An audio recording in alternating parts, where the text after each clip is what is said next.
item D, which is administration's position on West End development.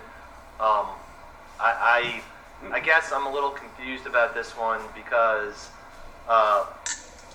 this has kind of been handed around like a hot potato for a long period of time.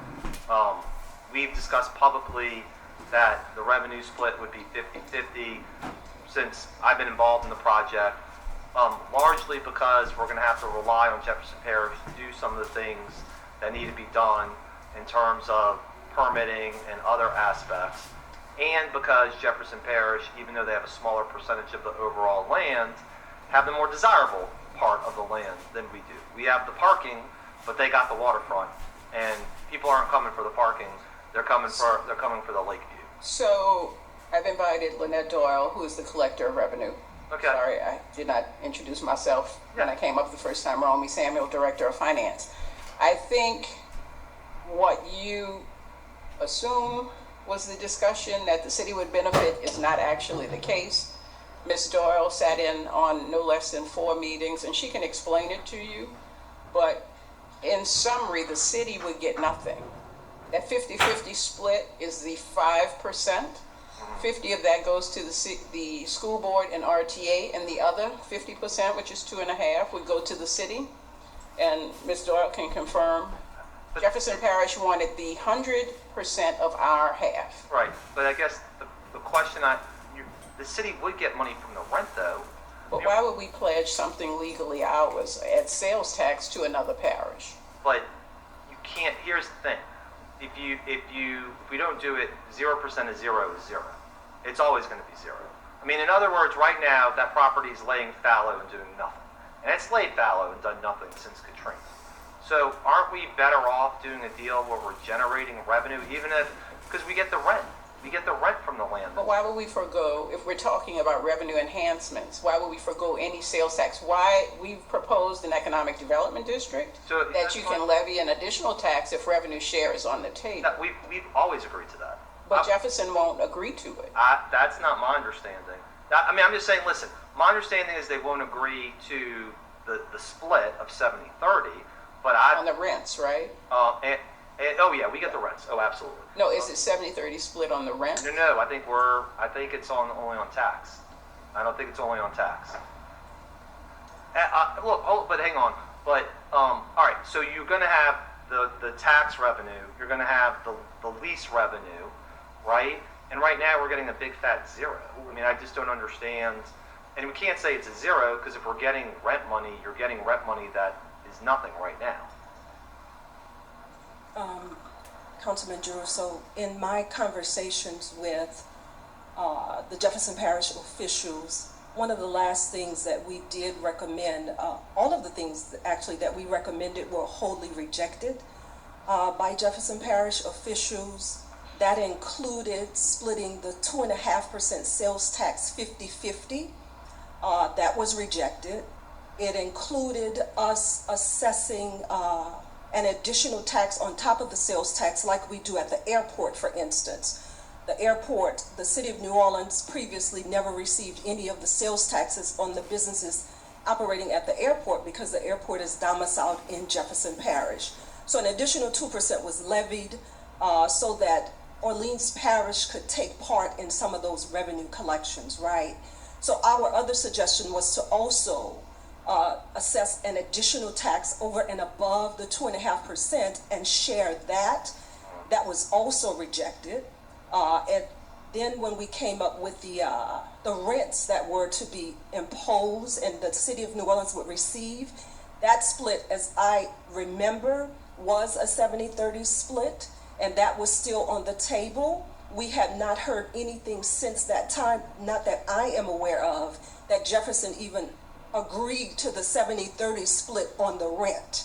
So that's where we were. That was the last thing that we offered on the table that was there, and we had not heard back from Jefferson Parish. But everything else that we put on the table was wholly rejected. All right. Well, I again, my understanding could be wrong. I'll be the first to say that.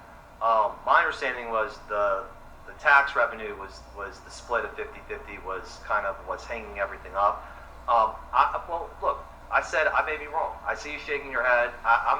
my wife will tell you I'm very fallible, okay? She'd be the first one to say it. I will agree.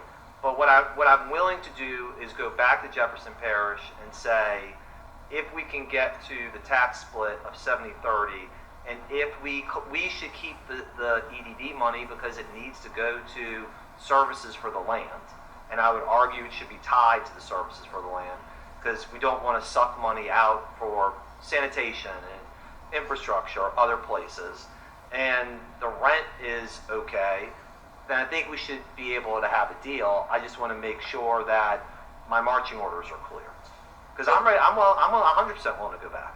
Councilmember, it's my understanding in communication with NOBC that most of the development, if not all, would be on the Orleans Parish side, correct?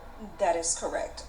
Initially, it was kind of a moving target, but we settled on, since the new pumping stations in the 17th Street Canal, when they were rebuilt, the force of the water in the lake would not allow for buildings in the water, so that all of the businesses would be domiciled wholly in Orleans Parish, and there may be some businesses abutting the Jefferson Parish line. That is the conversation we had with. I don't think that's, I mean, maybe I'm wrong. My understanding is a 4-acre tract. You're right, where you're right is that if you're over the water, you're in Jefferson Parish, but Jefferson Parish owns a little bit in. And so what you're missing out is that inlet of about an acre that runs all the way here past Fitzgerald's over, and the city owns in. I'm not sure, and I don't think that all the land is in Orleans. But B, you really got a hard problem if you're saying to your partner who's right there, we don't want to do anything, and then here's what happens. They say, oh, you don't want to be our partner? Fine, we won't do anything. We're not going to cut the grass. We're not going to tend to services. You have a homeless problem there. That's your problem. I mean, that doesn't help any of us. So, and let me just say this too.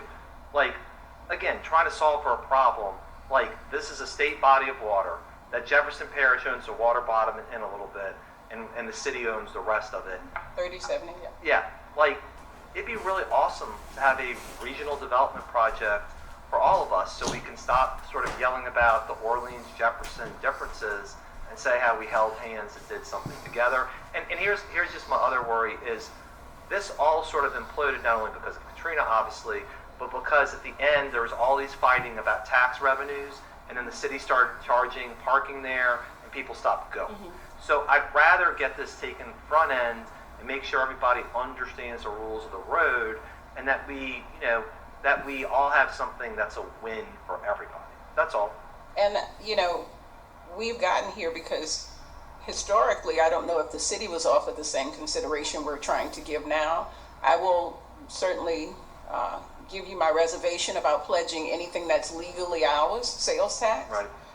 And I would recommend we do the EDD, the Economic Development District, to levy the tax, but what happens in Orleans Parish as it relates to sales tax transactions should be retained by the general. but again, if part of the property is in Jefferson, then it's arguably Jefferson's too. Well, and that's the reason for the economic development. Well, and I'm fine with the. I mean, again, as long as the EDD money stays on site, then I think it makes all the sense. And we've always talked about it. And in fact, just like real talk here, like we sort of delayed doing it because of the fact that they had their elections. We didn't want to get in the middle of all of that. So I think the EDD, Romy Samuel, has always been on the table. And look, if they didn't understand, trust me, I'll be on the phone with Councilmember Logenberg either later today or tomorrow to say, hey, we need to have a conversation about that. Okay? That would be great, Councilman, because we did bring that up early on about the EDD, and that was not accepted